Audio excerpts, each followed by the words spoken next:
इस दुनिया में जिस दिन आपने अपनी सोच को बड़ा कर लिया, उस दिन आप बड़े बड़े लोगों के दिमाग में आना शुरू हो जाओगे और आप खुद एक बड़े इंसान बन जाओगे।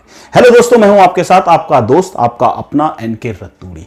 दोस्तों, बी पॉजिटिव सीरीज की ये 11वीं कहानी आपके सामने है। ये कहानी है एक भिखारी की। एक भिखारी रेलवे स्टेशन पर डेली भीख मांगा करता था, रेल पे चढ़ता था, भीख मिली तो मिली, नहीं मिली तो ठीक है, उसका जिंदगी ऐसे ही बीत रही थी। एक दिन उसे एक सूट बूट में एक इंसान मिलता है, वो उससे भीख मांगता है। वो इंसान उसे भीख देने से मना कर देता है। भिखारी दोबारा उससे भीख मांगता है तो वो इंसान चिढ़ के बोलता है कि मेरे पास तुम्हें देने के लिए कुछ भी नहीं है। भिखारी बोलता है, बाबूजी मैं तो भिखारी हूं, कुछ तो दे दीजिए। तो वो इंसान बोलता है कि अगर मैं तुम्हें कुछ देता हूं तो तुम मुझे क्या दोगे। जी हां दोस्तों, वो भिखारी से बोलता है कि अगर मैं तुम्हें कुछ देता हूं तो तुम मुझे क्या दोगे। और ये कह के वो शख्स ट्रेन से नीचे उतर जाता है। भिखारी पूरी रात यही सोचता रहता है। दूसरे दिन जब भिखारी भीख मांगने के लिए रेलवे स्टेशन आता है तो रास्ते में उसे एक बगीचा दिखता है। बगीचे से वो कुछ फूल तोड़ लेता है और सोचता है कि जो भी मुझे भीख देगा ये फूल मैं उसको दूंगा।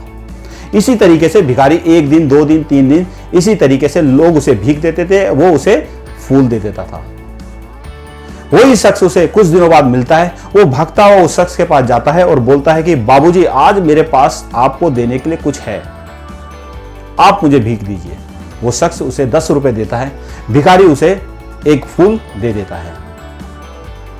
दोस्तों, वो शख्स भिखारी से कहता है कि अरे वाह, तुम तो व्यापार करना सीख गए हो, अब तुम्हें आ चुका है लेन देन कैसे होता है। और कह के वो शख्स ट्रेन से नीचे उतर जाता है। भिखारी पूरी रात सोचता रहता है और दूसरे दिन रेलवे स्टेशन आता है और अपने काम में लग जाता है। दोस्तों, 6 महीने बाद 2 शख्स सूट बूट में मिलते हैं। एक शख्स दूसरे से बोलता है कि ये हमारी तीसरी मुलाकात है, उसके लिए थैंक यू सो मच।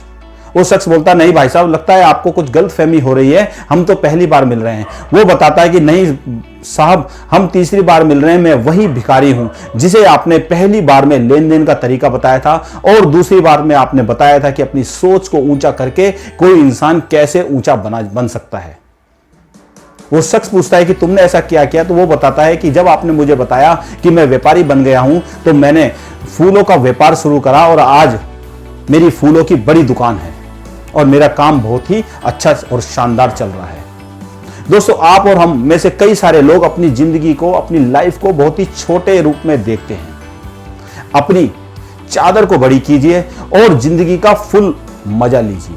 दोस्तों, जब तक आप अपनी सोच को नहीं बदलोगे, अपनी सोच को बड़ा नहीं करोगे, तब तक जीवन में सफलता मिलना बड़ा ही मुश्किल है।